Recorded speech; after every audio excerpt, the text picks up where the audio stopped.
Yo, what's up mga ka-off duty lights and sounds? Ito nga i-share natin itong ating ginawang trolley para sa ating line array speakers.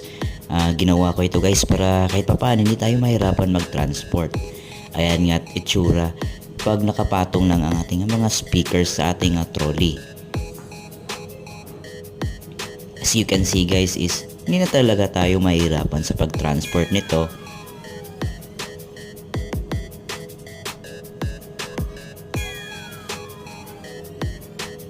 Yan yung itsura guys kapag nakapatong na sa ating crank stand ang ating ginawang trolley. So dual purpose siya guys. Yung pagkakahinang at pag-welding natin is hindi ganong maganda pero okay na yun as a beginner na pag-DIY. Yan yung itsura pag nakaharap at nakatagilid. So what do you think guys? Alright? Alright.